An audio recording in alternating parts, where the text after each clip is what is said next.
It is a great honor and a privilege to introduce a very dear and special friend, you can call Sara Goodman, who I think is the youngest 88-year-old. Maiden name Lustig.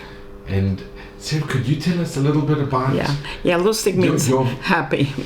How you actually managed to flee Germany? Lustig is Yiddish for happy. Yes. I was born in 1936 in Dortmund.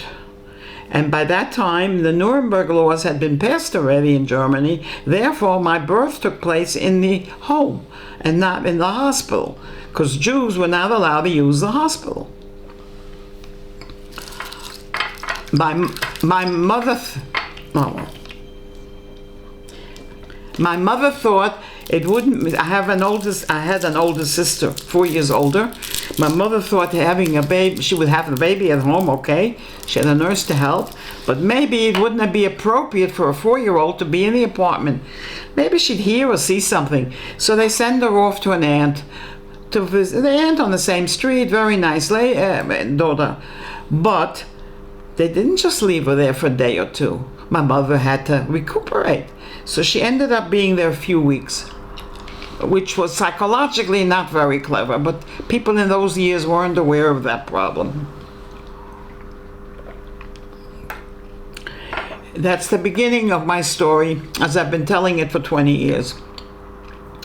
My sister Susan was born in 1932, 4 years before me, and she started first grade. Very happy, very smart little girl, very keen to learn. A few weeks later, she gets kicked out of school. Why? Nuremberg laws. Jews are forbidden to learn. She doesn't know why she's kicked out. She feels maybe she wasn't a good girl, maybe she did something. For her, it's another blow. And she had one blow after the other. And it's only recently, in my years of telling the story, that I've come to understand that she was psychologically damaged. She wasn't physically damaged. We weren't in camps or anything, but these blows were very serious for her. So she gets kicked out of school. In the meantime, Kristallnacht, the night of the broken glass, November 1938, and my father has a store, and somebody in the neighborhood said, that store is owned by a Jew. Jews are not allowed to own stores. That's another one of the civil rights taken away from the Jews. So they come to arrest him. That, for my sister Susan, was another blow, because my father disappeared. He wasn't taken to camps. The camps did not exist yet. He was taken to a small local jail. But they wrecked the store, and they dragged him over in his pajamas. And my mother, the next day, managed to go there, but she went by foot, because we did not have a car, and public transportation was not allowed to be used by you Jews. I have the feeling it wasn't very far from the little bit that she ever talked about. She went to bring him his clothing, because he was taken in pajamas, and his heavy winter coat. He had the winter coat he had. And at that point, she realized that they were talking about sending them to some work camp, and she had no idea what a work camp is. When you're living in the middle of the Holocaust, you don't know what we know today, looking back on history. She had no idea what's happening, but she realized something's very, very wrong in the country that she's been living in all her life. So at that point, when she went back home to the wrecked store, she thought she has to get the girls out, me and my sister. She didn't know what kind of war was starting, what was happening. Every day something else had been happening.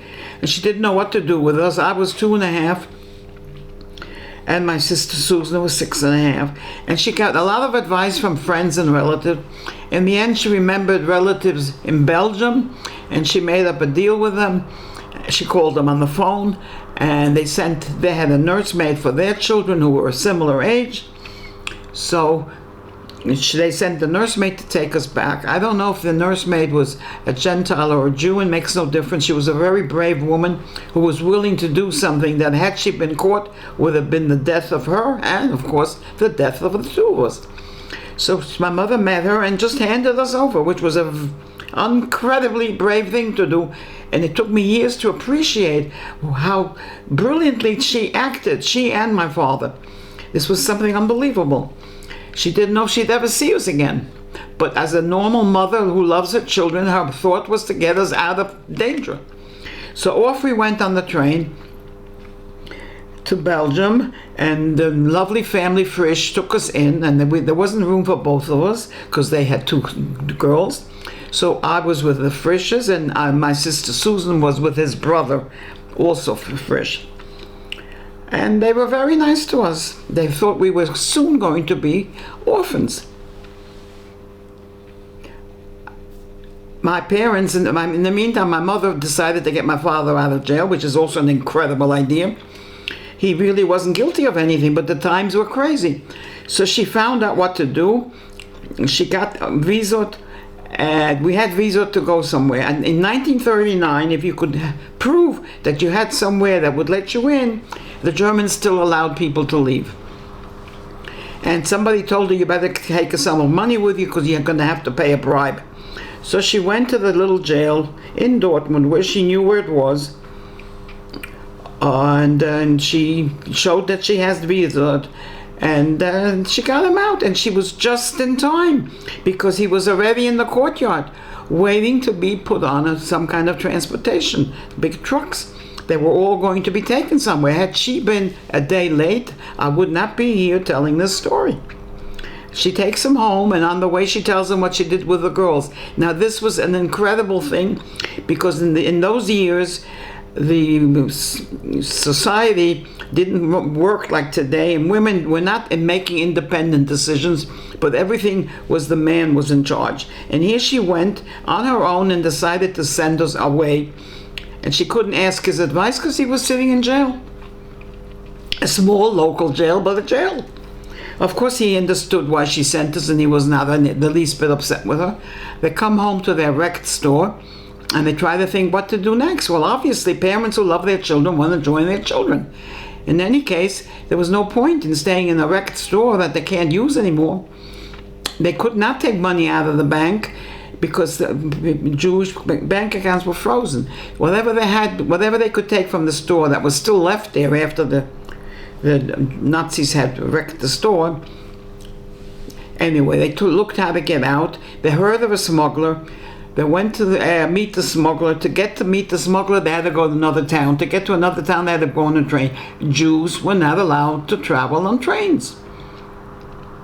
This is all. I'm not going to mention all the different taboos from the Nuremberg laws, only the ones that relate to us. And this one related to us. So some nice neighbor told them, you know what you're supposed to do? You go on the train, but you go underneath the train. How do you go underneath the train?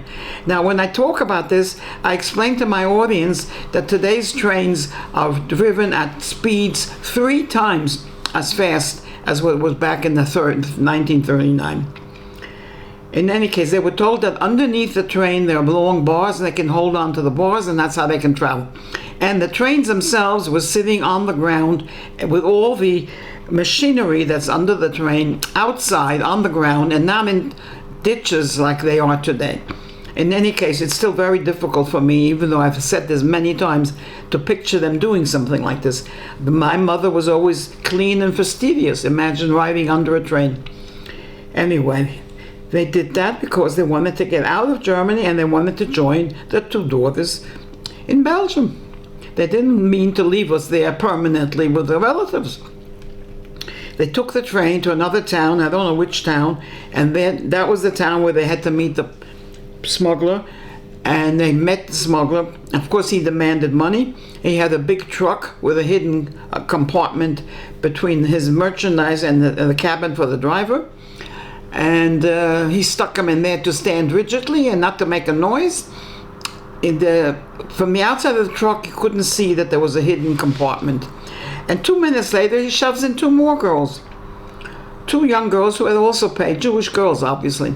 And, okay, he starts driving. Now, there were checkups. We came to a corner. I'm saying we, of course, I wasn't there. I'm sitting in Belgium in safety.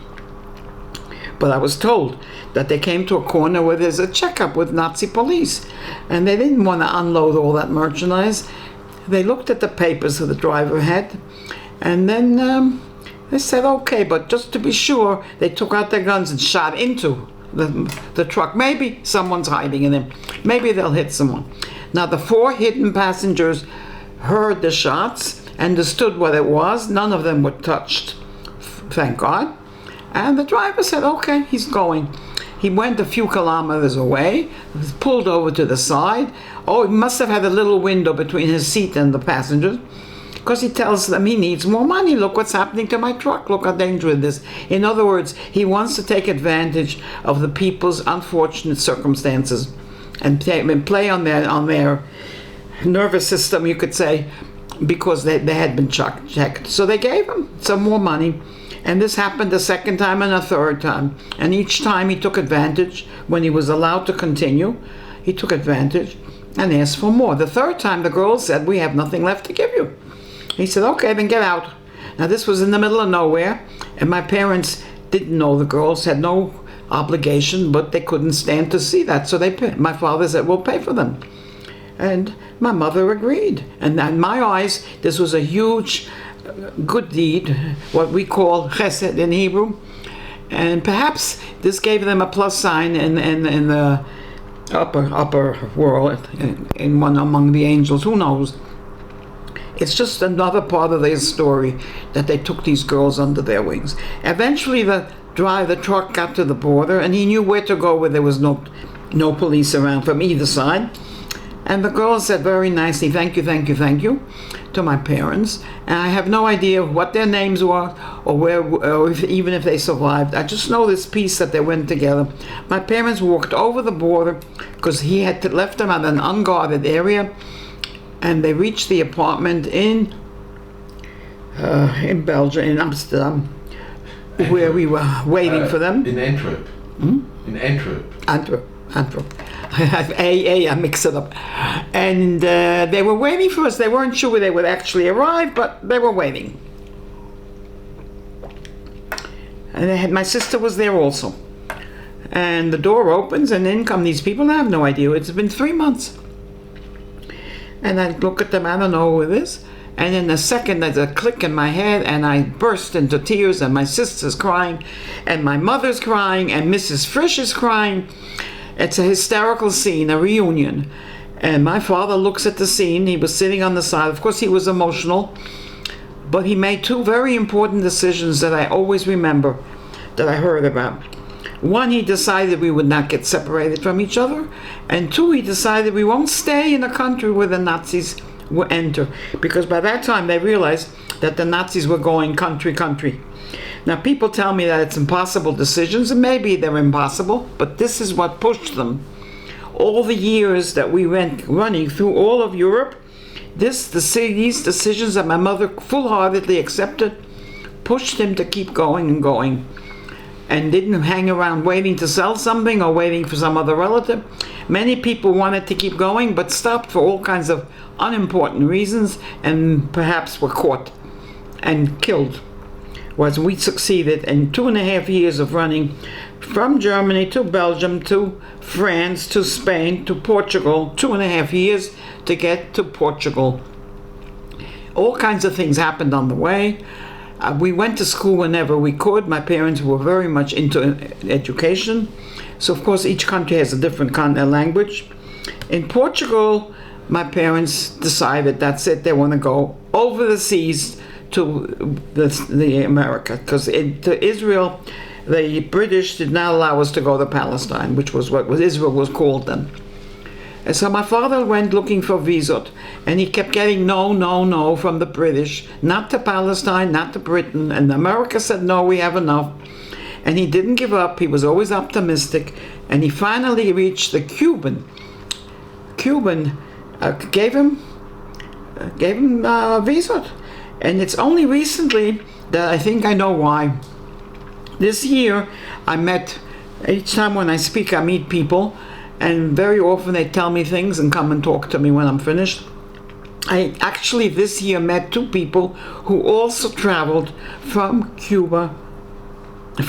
Portugal to Cuba. And one of them even was on the same boat, but not at the same date. And I heard that this boat kept going back and forth. Now, there weren't too many boats because it was wartime. Any case, I think the reason that my father was accepted was while he was in Belgium, he was busy learning how to cut diamonds. And these two other people who told me they got to Cuba also had fathers who knew how to work with diamonds. And the diamond industry was very big then in Cuba, working with America.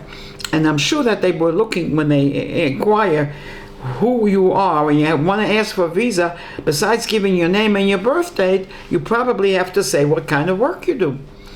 I'm very sure, this is my own conclusion, that this may have been a big factor why Cuba said, okay, you can come. So by then it was 1941. My mother was highly pregnant with my younger sister, who was born in Havana, off the burning continent of Europe. The trip was about 2 weeks. My sister Hadassah was born in Havana, June 12, 1941. Now our plan was to go on to the States. But the States weren't so keen to have more people coming in. So I used to say we were stuck in Cuba, but that's not a correct term, because Cuba was good to us. There was a large Jewish community. My parents found work. My mother cooked meals at home and made a sort of kind of kitchen in a restaurant. My father worked with diamonds, obviously. And we went to a Jewish school, which was also very nice. And finally, in 1945, we had an uncle who had been in the States from before World War I, and he guaranteed that we were honest people, so we were permitted to enter the United States in 1945. Sara, can I just ask you, what is your earliest recollections? Do you remember anything from Europe? I did remember when we wrote a book, and I remember that I remembered. It's not a real memory anymore. I remember my sister came home in Portugal with an eraser that my father said wasn't hers, and he gave her a whole thing about you're not allowed to take things that don't belong to you. This was in my head. I remember my sister. I remember the trip in the boat, because we looked out. Nowadays we fly wherever we want to go. I remember a little bit about Cuba. I know I had my tonsils taken out. I don't remember that, but I do remember that my mother went and bought me ice cream, which is what you buy for a kid who has a sore throat. Yes. And I had a nickname then, which I don't remember the Spanish word, but it was something like needles. Now today I don't look like a needle, but then I must have been very thin as a child. I was 9 years old when we got to New York.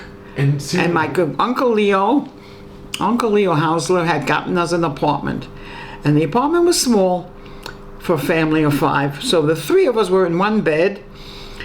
My sister Susan and I, as the 2 oldest, lying upright and straight. And my sister Hadassah, a little kid, lying at the bottom. And she always said we kicked her. Who knows if that's true, but that's what she said. My father very quickly found a bigger apartment in Washington Heights, New York. And he tried working, he tried different things, and eventually he went back to the diamonds. Yeah. And Sara, what happened to the extended family from Germany and your uncles and aunts and grandparents? My father's family were all butchered, murdered. He sat down and he counted. When he was very ill at the end of his life, my sister Hadassah, we were living in Israel. She went back to visit him and coaxed from him, and he sat down and he made a list, and he came up with a number of 250 immediate family. Why such a large number? His mother and father were both from very large families of 10, 11, 12 children. He knew them all. He knew who had married who and who had children. He could figure it all out. He never had a date for them. His mother died from an illness, but his father and all the other relatives were victims of the Nazis. My mother's family, my grandparents, my mother's parents came to Palestine in 1933.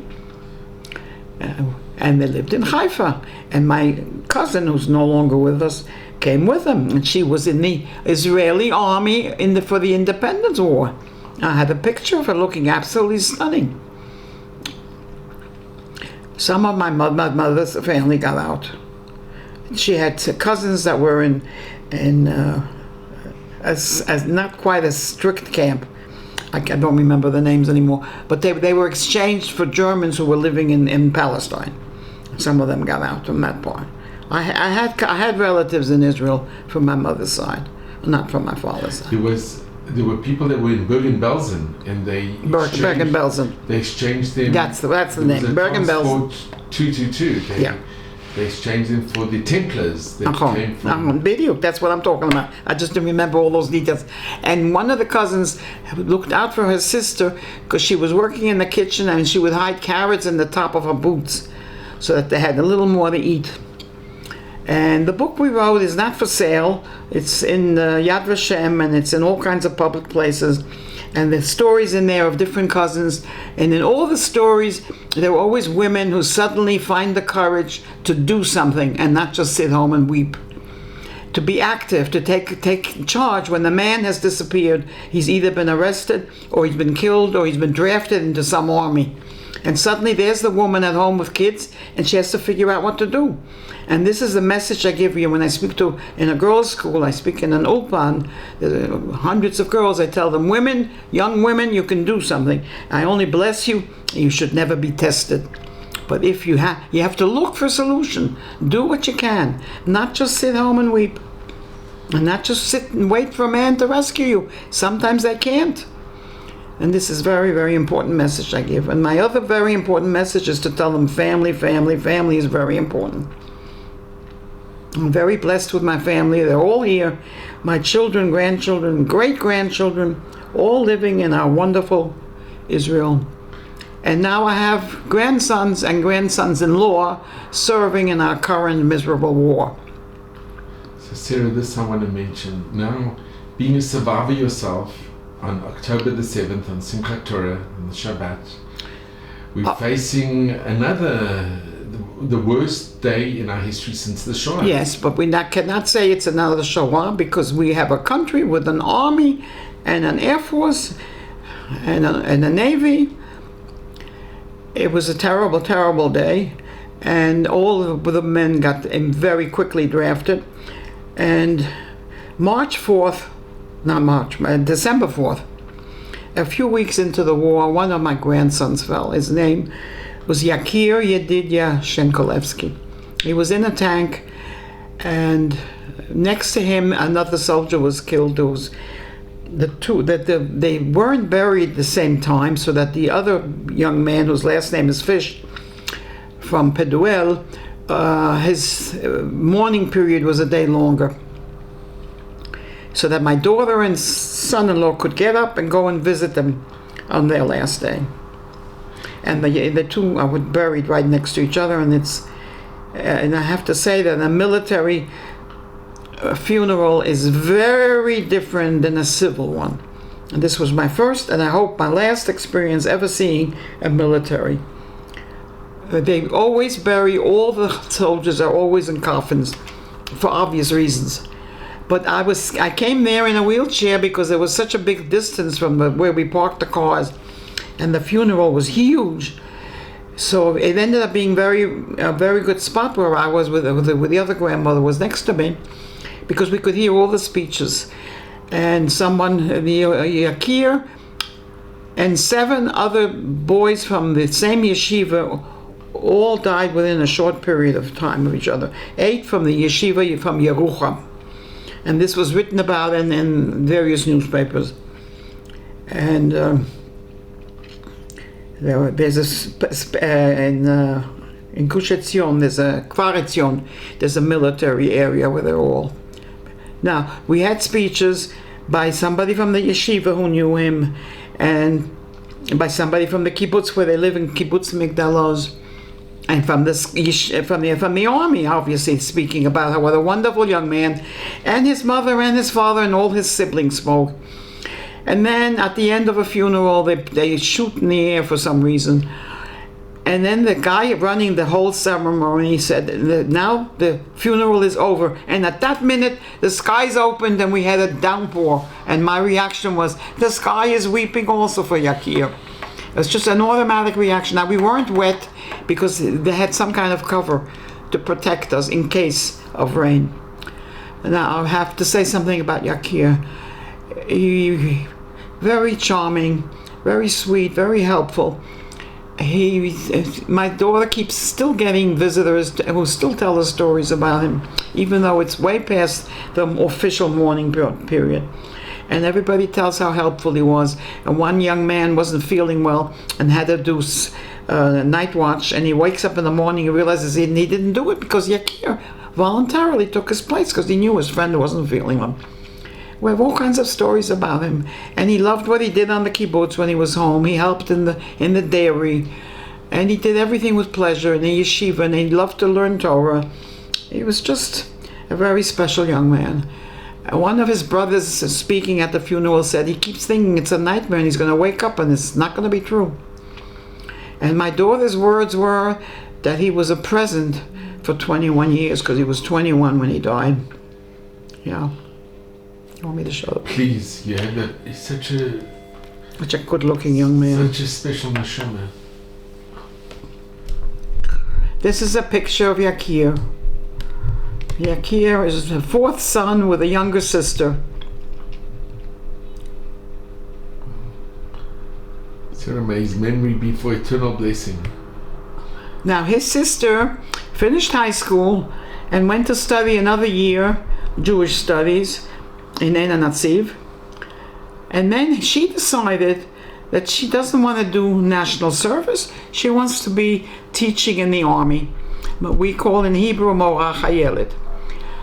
And this was way before this war and way before the death of her beloved brother.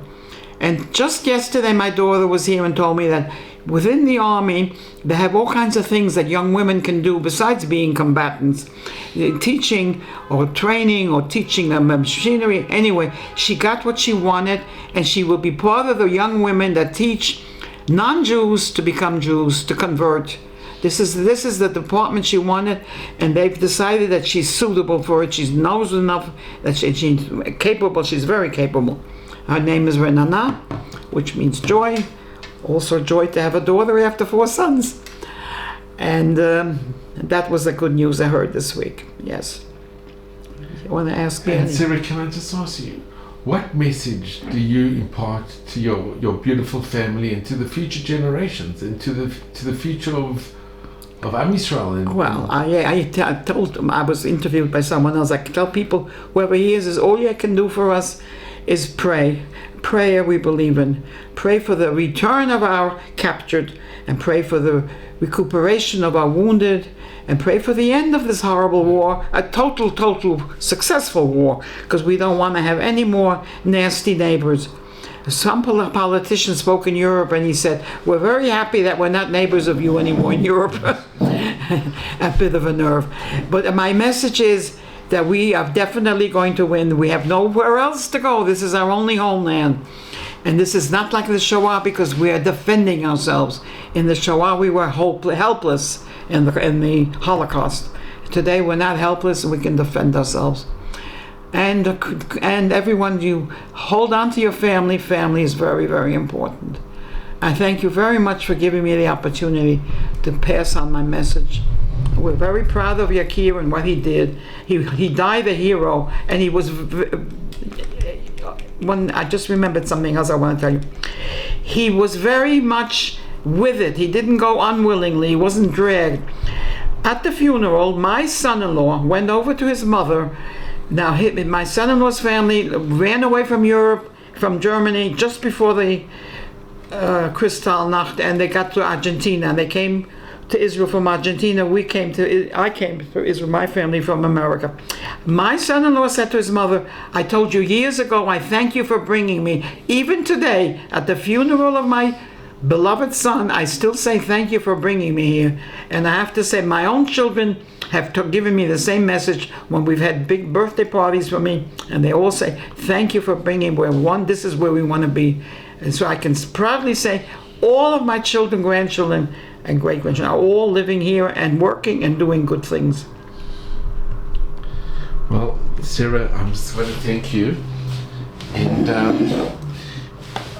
I first heard about, I read this in the Jerusalem Post, where it was a remarkable story of survival. My brother-in-law who told her about me. This was the most amazing article in Jerusalem Post, a remarkable story of survival.